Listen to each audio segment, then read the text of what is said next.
तर जमलेल्या माझ्या तमाम हिंदू बांधवांनो, भगिनींनो आणि मातांनो, ही जी भाषणाची सुरुवात होती ही माननीय वंदनीय बाळासाहेब ठाकरे यांची भाषणाची सुरुवात होती. आणि हा असा नकाशा महाराष्ट्राचा जेव्हा आपण बघतो तेव्हा आपल्याला सुरुवातीला छत्रपती शिवाजी महाराज आणि अलीकडच्या काळामध्ये माननीय बाळासाहेब ठाकरे यांचीच आठवण होते. तर आजच्या दिवशी आपल्यासाठी, महाराष्ट्रासाठी, महाराष्ट्रातल्या तमाम जनतेसाठी खूप गौरवास्पद दिवस आहे, अभिमानाचा दिवस आहे. कारण की मराठी भाषेला अभिजात भाषेचा दर्जा या ठिकाणी मिळालेला आहे.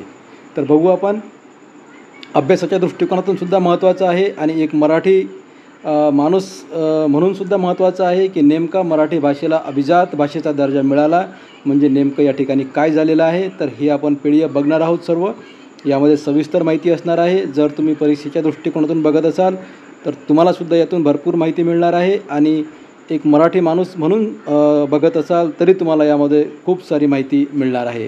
तर चला सुरुवात करू आपण या ठिकाणी. तर या ठिकाणी बघा, 3 ऑक्टोबर 2024 रोजी भारत सरकारच्या केंद्रीय सांस्कृतिक मंत्रालयाद्वारे एकूण 5 भाषेला अभिजात भाषेचा दर्जा देण्यात आलेला आहे.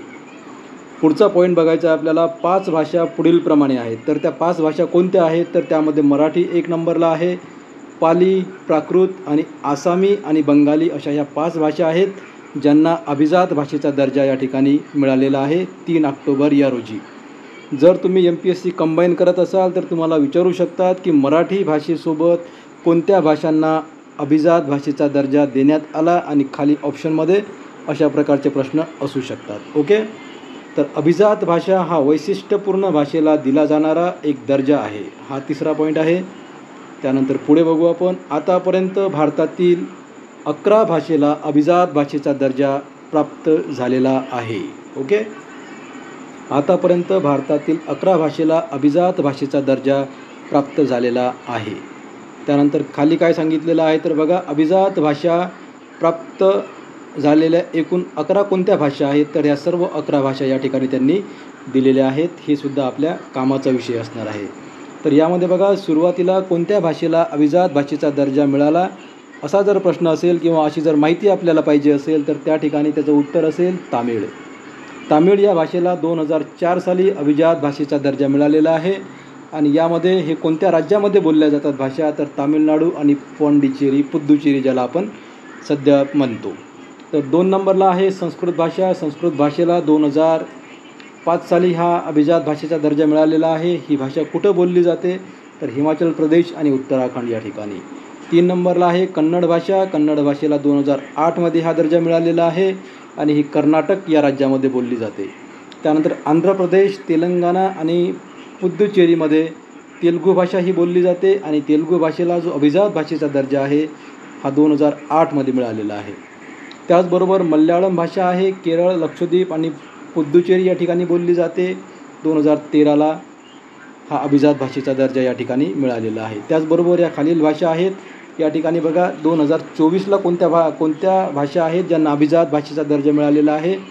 तर मराठी यामध्ये आहे. बघा, मराठी आहे, मायबोली मराठी आपण ज्याला म्हणतो, 2024ला मिळालेला आहे.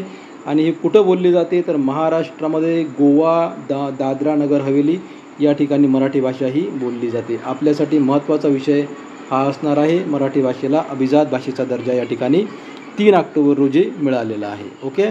त्यानंतर आता बघू आपण, केंद्र सरकारने अभिजात भाषेचे एकूण 4 निकष ठरवले होते किंवा 4 निकष ठरवलेले आहेत. या निकषावर जी भाषा उतरते त्या भाषेला अभिजात भाषेचा दर्जा या ठिकाणी देण्यात येतो. तर यामध्ये काय सांगितलेलं आहे की ती भाषा 1500 ते 2000 वर्ष प्राचीन असावी लागते. तर या ठिकाणी बघा, 1500 ते 2000 वर्ष जी भाषा प्राचीन असते त्या भाषेला हा दर्जा दिला जाऊ शकतो. या भाषेतील प्राचीन साहित्य हे महत्त्वाचे, मौल्यवान असावे. आपल्या भाषेतील प्राचीन साहित्य हे मौल्यवान असावे ही एक निकष आहे. हा एक निकष आहे या भाषेला जो अभिजात भाषेचा दर्जा देण्यासाठी. हा सुद्धा निकष एक महत्त्वाचा आहे. त्यानंतर भाषेला स्वतःचे स्वयंभूषण असावे. ती कोणत्या भाषेतून उसने घेतलेली नसावी. म्हणजे यामध्ये मिक्सिंग कुठलं नसावं असं यांचं सांगणं आहे. त्यानंतर प्राचीन भाषेचे स्वरूप ही सध्याच्या भाषेपासून वेगळे असावे. ही सुद्धा निकष आहे अभिजात भाषा ठरवण्यासाठी. त्यानंतर पुढं बघू आपण, अभिजात भाषेचा दर्जा प्राप्त झाल्यानंतर काय फायदे होणार आहेत आपल्याला, तर अभिजात भाषेतील स्कॉलर्ससाठी दरवर्षी 2 राष्ट्रीय पुरस्कार या ठिकाणी ठेवलेले जातात. हा एक याचा फायदा असणार आहे. अभिजात भाषेसाठी centre for excellence for studies स्थापन करण्यात येते. त्यानंतर तिसरा फायदा काय सांगितलेला आहे, तर प्रत्येक विद्यापीठात अभिजात भाषेसाठी एक अध्यासन केंद्र स्थापन केलं जातं. ओके, PhD वगैरे यासाठी आपण करू शकतो. प्राचीन ग्रंथ अनुवादित केले जातात. ओके, आर्थिक अनुदान मिळते. त्यानंतर आंतरराष्ट्रीय स्तरावर सांस्कृतिक आणि शैक्षणिक प्रभाव वाढण्यास या ठिकाणी मदत होते. हे सर्व फायदे आहेत ज्या भाषेला अभिजात भाषेचा दर्जा या ठिकाणी मिळतो. त्यानंतर भारतातील सर्व 450 विद्यापीठामध्ये संबंधित भाषा शिकवण्याची सोय केली जाते. हा सुद्धा एक फायदा याचा असणार आहे. त्यानंतर मराठी भाषा यांनी काय सांगितलेलं आहे, तर ही भारताच्या 22 अधिकृत भाषांपैकी एक भाषा आहे. ओके, त्यानंतर मराठी महाराष्ट्र राज्याची अधिकृत तर गोवा राज्याची अधिकृत भाषा आहे. त्यानंतर भारताच्या मराठी भाषिकांची एकूण लोकसंख्या सुमारे 14 कोटी आहे.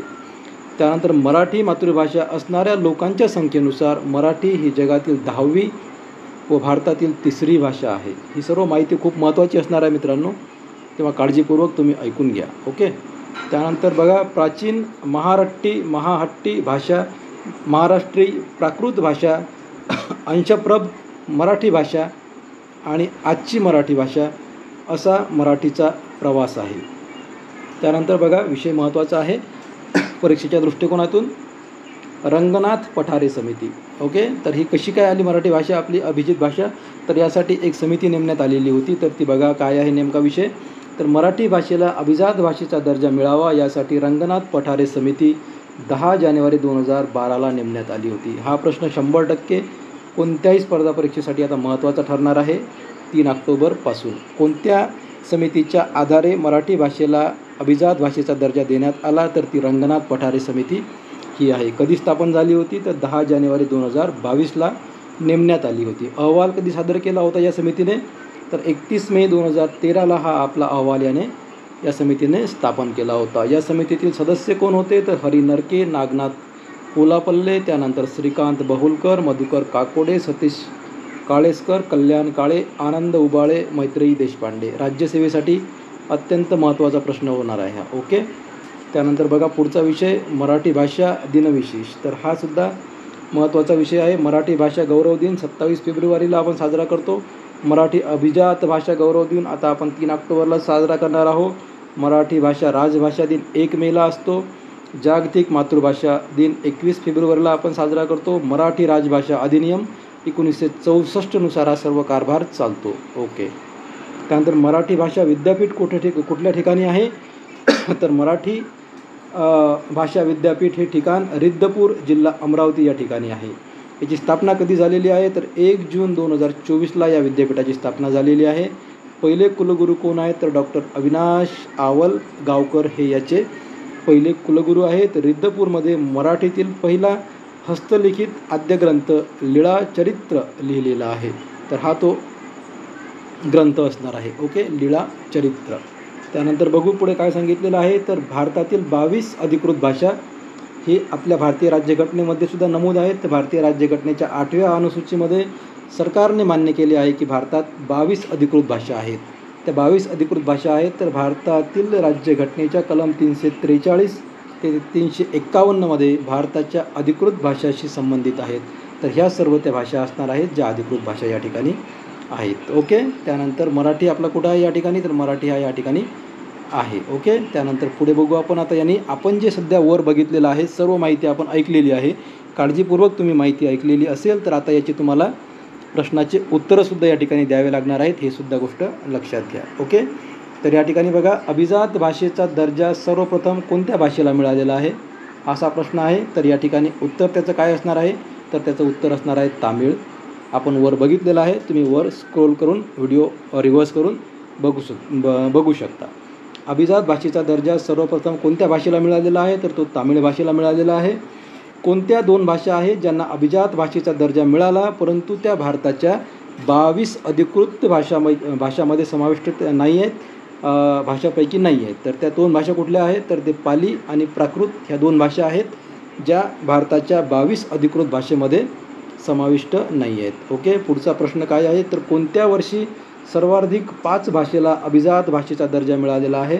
तर या ठिकाणी उत्तर असणार आहे 2024. वर जाऊन तुम्ही स्क्रोल करून बघू शकता त्या 5 भाषा कोणकोणत्या आहेत तर आपण वर सांगितलेलं आहे. ओके, पुढचा प्रश्न काय आहे तर अभिजात भाषेला कोणत्या मंत्रालयातर्फे अभिजात भाषेचा दर्जा मिळतो? तर हा प्रश्न खूप महत्त्वाचा आहे.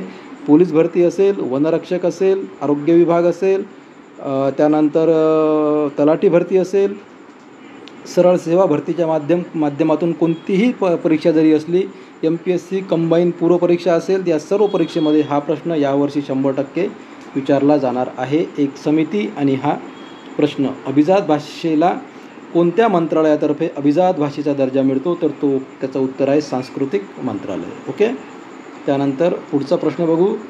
या वर्षापासून गृह मंत्रालयाने अभिजात भाषा दर्जा हा अधिकार सांस्कृतिक मंत्रालयाला दिला. तर कोणत्या वर्षापासून? तर 2005 या वर्षापासून हा दर्जा या ठिकाणी दिलेला आहे.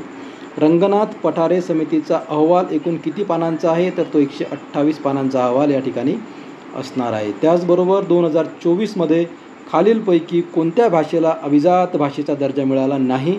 तर या ठिकाणी उत्तर आहे याचं उर्दू. ओके, तर हे सर्व प्रश्न होते आणि ही सर्व माहिती होती. या व्यतिरिक्त ओके ठीक आहे, आपल्याला हा विषय महत्त्वाचा यासाठी होता की एक मराठी म्हणूनसुद्धा आपली एक अस्मिता आहे, महाराष्ट्रीयन म्हणूनसुद्धा एक आपली अस्मिता आहे. त्यामुळे आपल्याला ही सर्व माहिती असणं आवश्यक आहे. कालपासून आपण न्यूज चॅनलवर, पेपरमध्ये सर्वीकडे ही बातमी बघतो आहे की मराठी भाषेला अभिजात भाषेचा दर्जा मिळालेला आहे. परंतु नेमका तो अभिजात भाषेचा दर्जा मिळाल्यानंतर काय फरक पडणार आहे याची माहिती आपण या व्हिडिओच्या माध्यमातून बघितलेली आहे. परीक्षेच्या दृष्टीने सुद्धा हा महत्त्वाचा विषय असणार आहे. या टॉपिकवर 2-3 प्रश्न आपले महत्त्वाचे या ठिकाणी झालेले आहेत. तुम्हाला पुन्हा व्हिडिओ बघायचा असेल तुम्ही पुन्हा व्हिडिओ बघू शकता आणि ही माहिती तुम्ही गोळा करू शकता, कलेक्ट करू शकता. ओके, जय हिंद, जय महाराष्ट्र.